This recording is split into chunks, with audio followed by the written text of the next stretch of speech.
Española.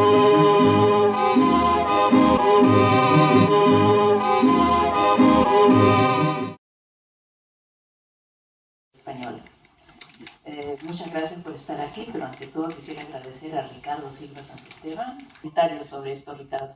Sí, por supuesto. Bueno, antes que nada, buenas noches. Y quiero comenzar agradeciéndole a Yolanda, ¿no? Siempre que me acoge con tanto cariño aquí en París, una ciudad que realmente a mí me encanta París, ¿no? Entonces cada vez que puedo vengo a París. Creo que vengo a París desde hace como más de 20 años. Vengo todos los años aunque sea un tiempito, ¿no? Como ahora que me iba a Grecia y dije, bueno, podía ir a Holanda, podía ir a España, pero dije, no, pues París, ¿no? Qué suerte tenemos que te guste París. Entonces, sí, sobre todo que ya cuando uno llega y lo rápido que otra vez se habitúa, ¿no? a vivir nuevamente en París, aunque sea por pocos días, ¿no? Bueno, mi generación, ¿no? que es la generación del 60, aunque yo no participé en la generación del 60, no estuve en ese grupo, ¿no? O sea, todos han sido amigos míos, pero yo no era parte de ese grupo. Leía no solamente la poesía universal, ¿no? sino que comenzó leyendo las novelas universales, ¿no? que lee todo joven, ¿no? Bueno, yo leí mucho, pero me acuerdo que una novela, nunca me voy a cansar de decirlo, que es la que me aficionó tanto a la narrativa y a la literatura, fue Los Tres Mosqueteros, ¿no? Una novela que realmente me la devoré, ¿no? En mi época, y que creo que se estudiaba un poco más que ahora, el mes de diciembre siempre es un mes de dar exámenes, ¿no? en el colegio. Y no eran los profesores que uno tenía los que tomaban el examen, sino venían jurados del ministerio a tomar. Entonces era un examen más difícil, ¿no? Y era escrito y oral. Y entonces yo me acuerdo que yo me leí Los Tres Mosqueteros en época de exámenes, ¿no? Porque por lo general en diciembre pues uno paraba estudiando todos los cursos los más disímiles, ¿no? Algunos cursos que nos gustaban, como las cosas literarias o las cosas históricas, pero también pues los otros cursos que no nos gustaban, ¿no? Física, química, ese tipo de cosas, ¿no? O matemáticas, ¿no? Que yo en realidad las odiaba. Y me lo leí, en esos días me lo leí, creo que era un libro de 500 páginas la edición que compré. Y me fui leyendo 100 páginas de él, me lo leí en 5 días, pero en los exámenes, ¿no? Tanto fue el atractivo, ¿no? Bueno, esta lectura prosiguió con otras, ¿no? Y entonces, claro, unos libros van atrayendo otros libros, ¿no? Uno lee, pues no sé, Alejandro Dumas, como le decíamos en castellano, y entonces viene pues jala a Víctor Hugo y jala a otros escritores pues, de la época, ¿no? Y digamos, uno leía todas las novelas realmente universales, ¿no? Y también esto pasaba pues con la poesía, ¿no? Uno comenzaba a leer poetas que eran poetas universales, ¿no? En castellano, ahora hay muchísimas más traducciones de las que existían antes. Antes había libros para los cuales no había sino una sola versión, ¿no? Y había que leer esa, pues, o no leer nada. Y entonces me fui aficionando a leer, ¿no? Por ejemplo, me acuerdo que cuando leí La Ilíada, fue un libro también que me produjo un impacto así, descomunal, tanto que es el libro con el cual decidí seguir, o sea, convertirme en poeta o tratar de convertirme en poeta. Y claro, esta lectura de La Ilíada, por supuesto, se continuó con la de la Odisea, después siguieron los trágicos griegos, los líricos griegos, ¿no? Entonces comencé a leer y, digamos, estuve muy cerca de esta poesía de carácter universal, ¿no? Que siempre la tenía que leer pues en versiones traducidas, ¿no? Y algunas eran pues muy buenas, ¿no? Algunas no tanto, ¿no? Y entonces uno podía no acercarse tanto a un autor si la traducción no era tan buena, ¿no? Pero cuando eran buenas, en realidad uno podía seguir leyendo a estos poetas, ¿no? Y entonces así me fui expandiendo poco a poco, ¿no? Y con el tiempo pues adquirí algunos idiomas que eran un poquito de francés, un poquito de inglés, y eso es lo que ha hecho de que me acerque tanto a la literatura francesa como a la literatura inglesa, ¿no? Que son los cursos que a veces enseño en la universidad. Pero también pues a estos otros autores que están un poco más lejanos, ¿no? Digamos, de nuestro ámbito cultural occidental, por llamarlo de alguna forma, ¿no? Antes, por ejemplo, ustedes saben que traducciones del chino, del japonés, sencillamente no existía nada, ¿no? El que quería leer algo de eso tenía que leerlo a través del francés o del inglés, pero ahora sí, pues ya hay versiones, ¿no? Hay un poeta que comenta, Omar Khayyam. ¿Cómo te orientaste a Omar Khayyam? ¿Y cómo en el Perú no se puede orientar hacia Omar Khayyam? Sí. Bueno, una de las cosas que había, yo soy editor también, y una de las cosas que había observado como editor, ¿no? Era la cantidad de ediciones que había de Omar Khayyam, ¿no? Yo decía, Omar Khayyam es el bestseller de la poesía universal, ¿no? Y efectivamente, cuando fue traducido al inglés por 1870 más o menos, por un poeta que ahora se le recuerda por su versión de Omar Khayyam, que es Edward Fitzgerald. Este poeta se hizo famosísimo, ¿no? A fines del siglo, lo leyó todo el mundo, lo tradujeron al francés también, y al castellano lo tradujeron muchísimo, pero siempre a través de las versiones inglesas, ¿no? Siempre, o sea, hay muchísimas versiones del castellano de versiones inglesas, y digamos, desde la época del modernismo, fue un poeta comentado por los poetas modernistas, ¿no? Rubén Darío, por ejemplo, escribió un prólogo a una versión que yo hasta ahora no sé si es del persa, ¿no? O si es de alguna lengua, pues no sé si el inglés o del francés, ¿no? De un argentino. La prologó Rubén Darío, ¿no? Que había escrito un comentario. Pero si uno se pone a ver, también, por ejemplo, puede encontrar de que hay una versión mexicana que fue prologada por José Gorostiza, ¿no? El gran poeta mexicano, ¿no? De los años 30-40, ¿no? Y así muchísimo, ¿no? Y bueno, y luego, en los últimos años, aparecieron otras versiones, pues, ¿no? Yo recuerdo mucho que yo tenía esta versión de Fitzgerald y la leí con mucho gusto, ¿no? Era una traducción de un poeta argentino, muy libre. Después me he dado cuenta que era un poeta que había traducido muy libremente, pero una versión de estas cosas que le llaman las bellas infieles, ¿no? Y digamos, traducciones directas no encontraba, ¿no? Me acuerdo que una vez compré en la editorial Osada, que publicaba en Buenos Aires, una versión de Omar Khayyam, que era realmente horrorosa esta versión, ¿no? Horrorosa, era pero pésima. Y el autor, y ahí decía, pues, traducido del persa, ¿no? Pero en el prólogo uno leía que él decía que la había traducido del árabe. Entonces yo decía, bueno, el idioma árabe se supone que es diferente del persa, ¿no? Y él no había hecho la traducción, sino la había hecho otra persona que no aparecía, y él después la había, entre comillas, la había convertido en una traducción poética, ¿no? Pero era una traducción pésima, ¿no?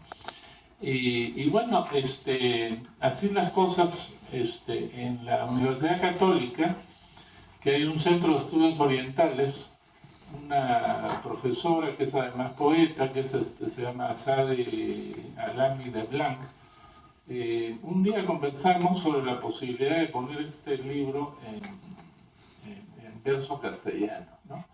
Entonces ella pues ponía la parte de la traducción literal y yo ponía la parte castellana, digamos, ¿no? O sea, yo versificaba el texto que ella me daba. Y bueno, y así lo hicimos, ¿no? Y con el tiempo, ella, que había pasado, parece, en algunos momentos un poco difíciles en su vida, una de las cosas que me confesó era de que le había servido, o sea, una de las cosas que la mantenía, como decir, con vida, ¿no? Era poder estar realizando esta traducción, ¿no? Entonces ella me entregaba a veces textos con unos versos muy largos y yo tenía que reducirlos a versos alejandrinos castellanos. Es el verso que yo escogí. Y ella después lo revisaba y nuevamente yo volví a revisar y entonces de esta forma salió esta traducción que por suerte se editó en la misma universidad, porque ella como profesora de persa yo le dije, ¿por qué no hablas con el rector? Le dije. Y ella habló con el rector la mandó donde el presidente del fondo editorial, que era un escritor y abogado que se llama Trasigny, y así salió el libro, ¿no? Y salió con la versión pues original, ¿no? Al lado izquierdo y la versión castellana al costado, ¿no? Pero yo tuve que, digamos, investigar acerca de Omar Khayyam, porque si bien Azad era la persona que ponía el idioma, la parte literaria tenía que ponerla yo. Y entonces, claro, lo que ocurre normalmente es de que uno recurre pues pero hubo una época, ¿no?, en que los brasileños eran un poco más cuerdos y más sanos. Lo que hacían era ellos publicaban una colección de poetas brasileños, ¿no? Estos poetas los escogía una señora que era, como decir, la agregada cultural, y esta agregada cultural iba escogiendo a distintos poetas y comenzaron a publicarse unos libros delgaditos, ¿no?, que venían bilingües. Y por lo general lo que se hacía era ellos recurrían a un poeta peruano, ¿no?, para que el poeta peruano hiciera la versión, ¿no? La traducción, sí. Entonces, y ellos pues corregían también, porque claro, no había ningún especialista digamos, en literatura brasileña. Yo los que más conocía, que sabían el idioma, eran Washington Delgado y Javier Soloburin y Carlos Germán Belli, ¿no? En el caso mío, por ejemplo, pues yo no sabía nada de portugués, y cuando a mí me propusieron esto, yo le dije, pero yo no sé portugués, ¿no? Entonces me dijeron, no, me dices muy cercano, y nosotros releemos la traducción. Bueno, poetas coloniales, o los parnasianos y simbolistas, ¿no?, que fue el otro tomo, que lo tradujo Ricardo González Vigil. Entonces yo dije, bueno, esto me da a mí la oportunidad de poder escribir versos como los que escribían pues los poetas del siglo de oro castellano, ¿no? Entonces por eso escogí esto, y entonces bueno, supongo que mi versión será un poco española, porque yo la verdad que sí he leído mucho a los poetas del siglo de oro español, ¿no? Han sido poetas preferidos, digamos, ¿no? Sí, en esta parte fuiste orientada hacia la poesía brasileña colonial. Claro, ¿y qué pasó? ¿Por qué escribí yo el prólogo? Porque en esta colección lo que ocurría era que se escogía un poeta, que era el que traducía, y se escogía un prologuista. Yo le había entregado a Hildes Caraboto lo de Codina, como se llamaba esta agregada. Cuando llegué a visitarla y a entregarle unas cosas y a llevarme unos libros, yo le había regalado una antología de la poesía colonial peruana que yo había realizado, ¿no?, que se llamaba De la conquista al modernismo. Y esos días había salido un presidente en Brasil, un presidente que no llegó a jurar, uno que se murió antes, no me acuerdo el nombre, pero estuvo, digamos, a días de poder jurar, se quería que jure y no pudo, pues, no pudo ni siquiera jurar, ¿no? Y entonces a ella la dejaron encargada en la embajada para que recibiera la llamada del aviso de la muerte de este presidente, porque en cualquier momento moría, ¿no? Y como yo le había dejado este libro, ella, un día que llego a verla nuevamente, me dice, oye, no solamente quiero que hagas la traducción, quiero que hagas el prólogo también. Y entonces, así fue como hice el prólogo, escribí el prólogo, y esta tiene pues dos versiones, ¿no? Una versión con el texto, digamos, del comentario que yo hago de cada poeta, y otro que solamente son pues los poetas solos, ¿no? Te has orientado también hacia la poesía rusa, específicamente a Pushkin. Ah, sí. Esto también es raro, ¿verdad? Sí, bueno, este poeta que traduce ya, que es Alexander Pushkin, es un poeta que también lo he leído desde muy joven, y es probablemente el escritor ruso que más me gusta, ¿no? Lo cual es mucho decir, existiendo escritores pues como Dostoyevsky o Tolstoy, ¿no? Pero la verdad que es el escritor ruso que más me gusta. Lo he leído no sé cuántas veces a Pushkin. ¿Y qué pasó? De que en la vida pensé yo traducir algo, ¿no?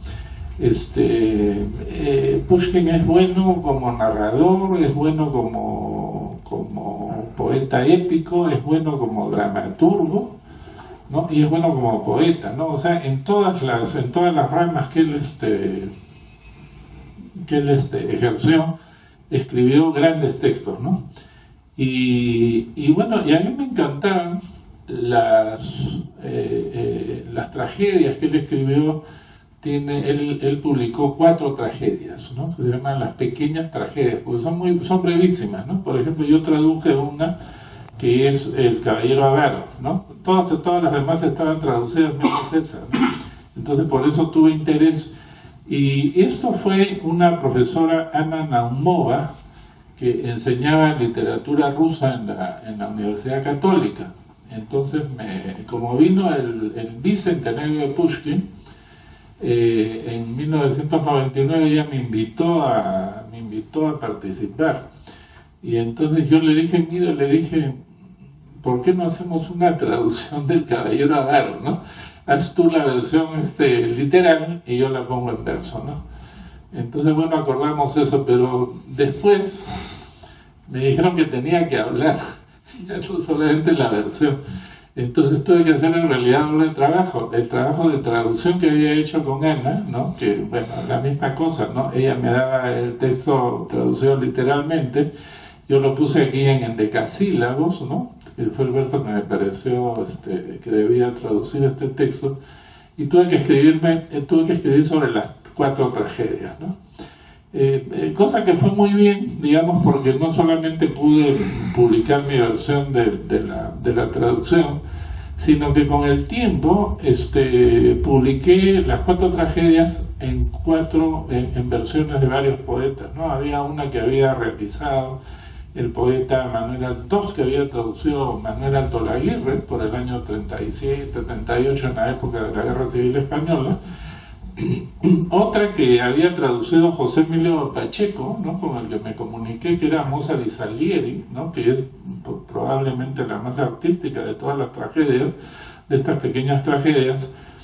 Y la mía del Caballero Avaro, ¿no? Que salió en un librito del Manantial Oculto, una colección que yo dirigía en la Universidad Católica, ¿no? Entonces, así me acerco a Pushkin, ¿no? Por el motivo del centenario, ¿no? Pero, digamos, otra cosa que me pidieron, ¿no? O sea, como un pedido, pero un pedido pues de un poeta que yo admiro mucho, ¿no? Entonces, casi yo lo he tomado como si fuera mi propia iniciativa y no un pedido, ¿no? Sí, hacia la poesía inglesa, ¿qué nos puedes decir? También ha ocupado una parte importante, siempre te has orientado inglesa, y tu selección que has hecho aquí. Sí. Bueno, yo tuve una especie podría decir, una especie como de beca, llamémosla así, que fue muy larga, ¿no? Que duró mucho tiempo, y tenía todo el tiempo del mundo para traducir textos. Entonces se me ocurrió, ¿no?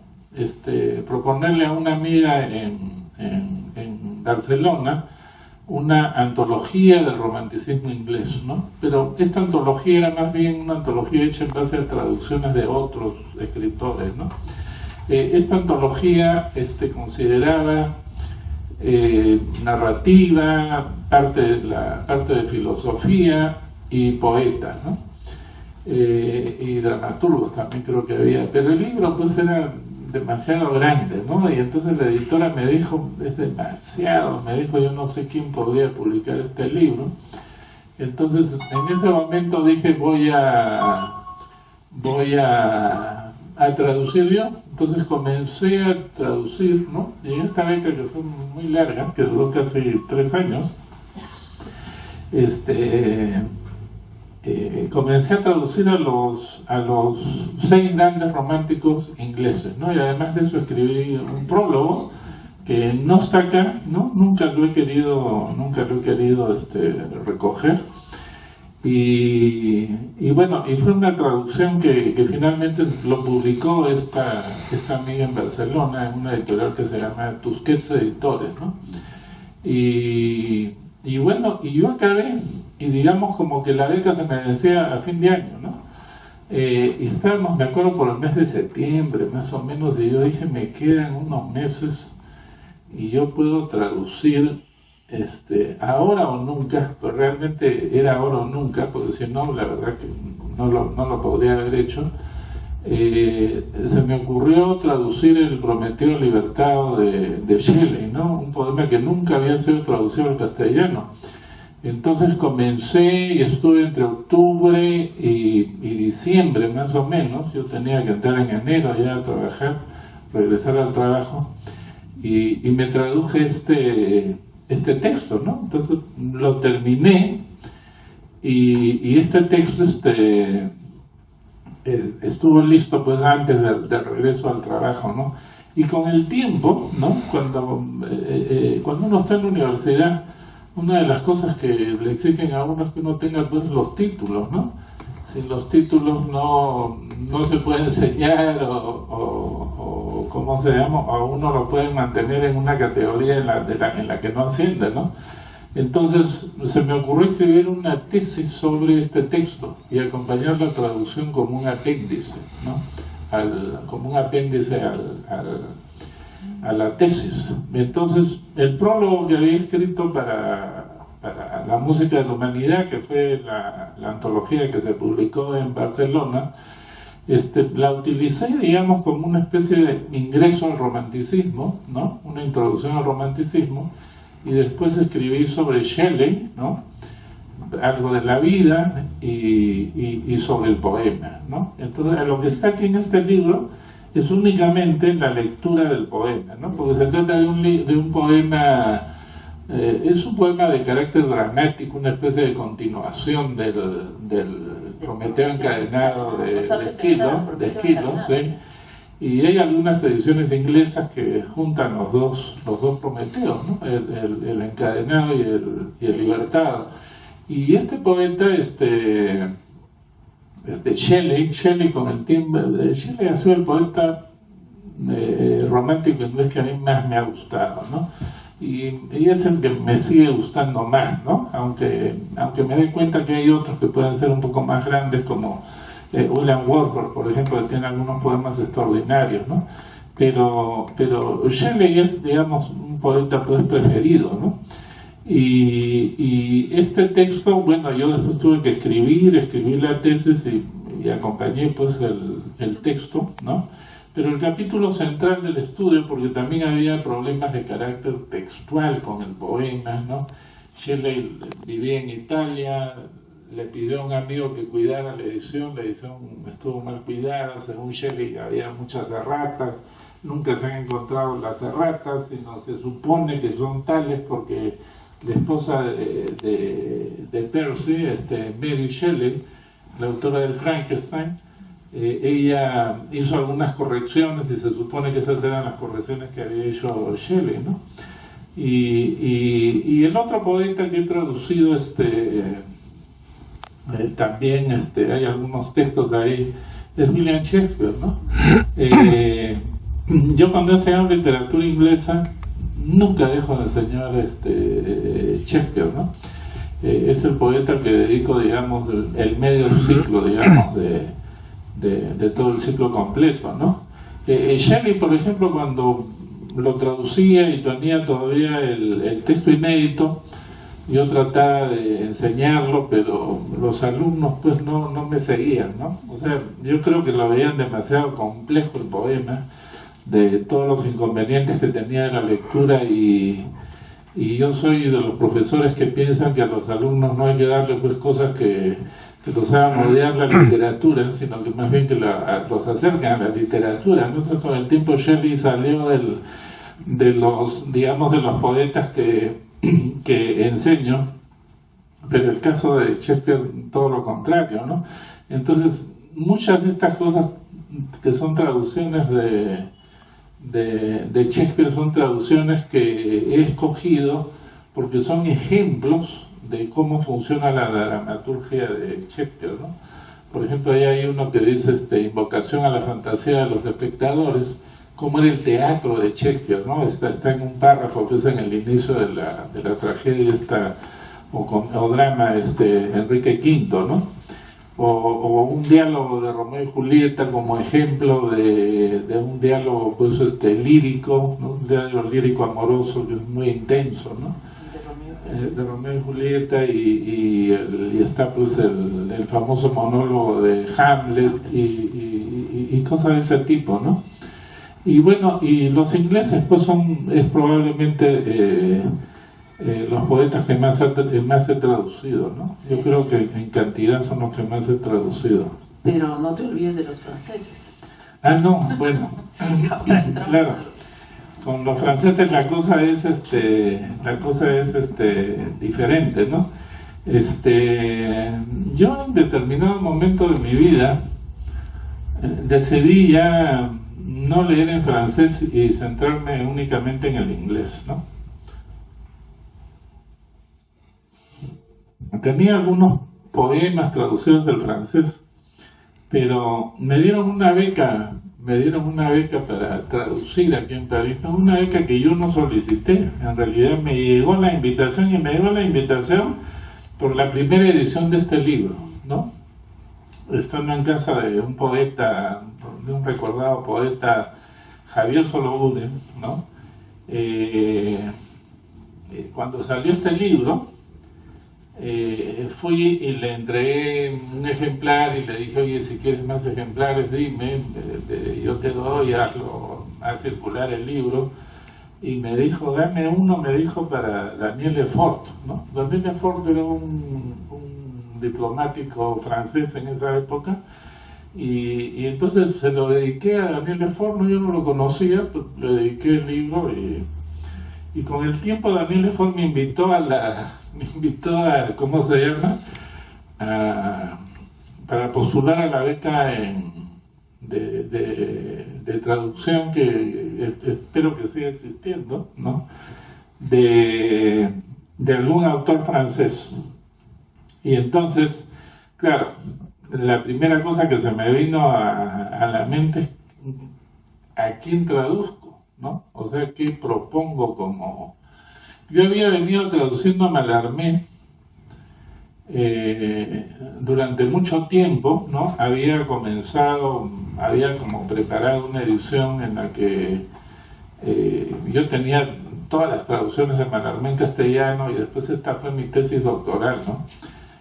La difusión de Mallarmé en el mundo del habla hispánico se llamaba, ¿no? Esos nombres horribles que los hacen poner a uno cuando presenta en la universidad, que después se convirtió en Estefan Mallarmé castellano, ¿no? El libro. Y una de las cosas que yo pensé es, bueno, estuve traduciendo los poemas últimos de Mallarmé, aquellos que nadie traducía. Entonces, claro, no los traducían los poetas, ¿por qué? Porque eran pues muy difíciles, ¿no? Entonces yo me dediqué a traducir primero esos, y con el tiempo dije, bueno, ya me traduje lo más difícil. Ahora, ¿por qué no traduzco lo más fácil, no? Bueno, lo más fácil entre comillas también, porque Mallarmé es difícil siempre, ¿no? Pero claro, al final de su vida Mallarmé era pues mucho más difícil, ¿no? A veces prácticamente incomprensible, ¿no? Y bueno, yo tenía ya la versión completa, ¿no? Todavía no había salido en España, pues se publicó en España en 2 tomos. Y entonces yo lo que propuse fue traducir en un libro que no estaba traducido en castellano, que se llama Divagaciones, que son las prosas de Mallarmé, ¿no? Bueno, las prosas eran tan difíciles o más difíciles que la poesía, ¿no? Y entonces, bueno, esa beca fue una beca un poco larga porque duró 3 meses y yo me traduje todo Divagaciones, ¿no? Completo. Eso lo acabé en París, lo comencé y lo acabé en París. Y luego dije, bueno, esto que se complete con otros textos que no están en Divagaciones de Mallarmé, ¿no? Por ejemplo, una conferencia que se llama La música y las letras, un pequeño artículo que escribió que se llama Herejías artísticas, el arte para todos, que nunca lo recopiló Mallarmé, y que a mí me sirve mucho para el dictado de clases para explicar la poesía de Mallarmé, porque en realidad ahí están todas las ideas de Mallarmé del futuro, ¿no? Pero expresadas en forma mucho más sencilla que en los textos últimos, ¿no? Y bueno, ese libro lo acabé, y como yo siempre escribo o traduzco, yo sigo escribiendo a mano, ¿no? Y este texto lo terminé en Lima, ¿no? O sea, los otros textos de Mallarmé, lo que le llamo yo páginas diversas, ¿no? O prosas diversas, ese sí lo terminé en Lima, y después le agregué un texto de Mallarmé que solamente se conoce en inglés, ¿no? Que es quizá el mejor artículo de Mallarmé sobre pintura, ¿no? Que se llama Edouard Manet y los impresionistas, ¿no? Un texto que se publicó traducido al inglés y que el original se ha perdido, ¿no? Y luego de algunos años, porque yo a veces traduzco y no publico, me ofrecieron otra beca, ¿no? O sea, tenía la oportunidad de presentarme una nueva beca, y entonces en esa nueva beca lo que hice fue traduje las cartas de Mallarmé, ¿no? Una selección de cartas, ¿no? Creo que fueron 70 y tantas, una cosa así, en que hay algunos cuadernitos también que me enviaba como correos, ¿no? Y bueno, el año 98, que llegó el momento de conmemorar la muerte de Mallarmé, yo ya había presentado mi tesis de doctor, ¿no? La tenía también inédita, ya tenía la poesía completa que había sido publicada en Madrid, y tenía la prosa, ¿no? Y claro, Mallarmé es un autor pues con el que muy poco se atreven, ¿no? Y eso me doy cuenta ahora porque, o sea, mi versión creo que sigue siendo la única completa que hay en castellano, y en España, que se traduce muchísimo, no lo han traducido completo, ¿no? O sea, que yo sepa, no lo han traducido completo. Entonces, hablé con el agregado cultural, ¿no? En esa época, y la cosa fue muy rápida. Yo me acuerdo que hablamos 10 minutos. Realmente era un verdadero ejecutivo, ¿no? Como deberían ser todos los asesores culturales, que a veces hablan mucho pero hacen poco. Y se decidió en 10 minutos que ellos apoyaban, ¿no? La publicación de este Mallarmé, ¿no? Es una publicación inmensa. Y claro, es un libro grande, y también pues la Universidad Católica, ¿no? Porque era una edición de ambos, ¿no? Y fueron, bueno, épocas, la verdad, para mí un poco cargadas, porque además de eso el rectorado me encargó sacar las obras completas de Vallejo. Ah, sí. Entonces, ¿y esto era? Entonces era Vallejo, ¿no? Era Mallarmé, y todo era casi en el mismo momento. Yo estaba como loco, ¿no? Pero felizmente las cosas fueron bien.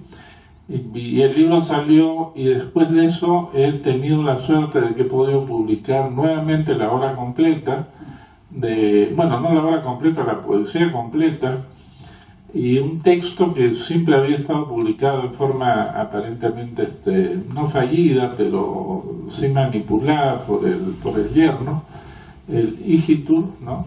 Que es una palabra latina. Yo le he publicado las dos versiones, ¿no? Una versión que le he llamado literaria y la otra filológica, porque en realidad el igitur son fragmentos, ¿no? Y el yerno los había ordenado, ¿no? Y ahora en esta universidad Ricardo Palma, ¿no? Que voy a seguir con una colección que comencé cuando acabó el manantial oculto, que se llama el bosque sagrado. Es probable que salga nuevamente divagaciones, entonces lo he vuelto a corregir, lo he revisado la ortografía, porque he cambiado un poco con esta cuestión de las comas después de las admiraciones o de las preguntas, y va a aparecer divagaciones y las páginas diversas, ¿no? Las prosas diversas, y espero con el tiempo pues poder trabajar en el epistolario, ¿no? Quizá agregar unas 25 cartas más para llegar al 100, ¿no? Pero entonces, bueno, como cada vez que hay que preparar un libro hay que escribir también pues un prólogo, ¿no? Y eso es a veces lo más pesado, porque uno trabaja en el texto, trabaja en la traducción, y a la hora de escribir el prólogo ya está uno un poco cansado, a veces no da ganas de seguir escribiendo ya. Ahí son los comentarios. Y ahí he tenido que escribir, pues, ¿no? Claro, entonces de ahí salen los... Y por otro lado, Mallarmé es un autor que yo he explicado también en clases, ¿no? Por ejemplo, este año voy a enseñar literatura francesa, y yo enseño del romanticismo al superrealismo, y bueno, y uno pues va agregando cosas a los autores que a uno le gustan, ¿no? Yo creo que en este libro lo que he hecho es agregar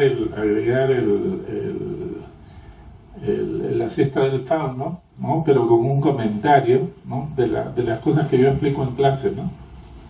¿Y cómo fue la elección de Gerard de Nerval?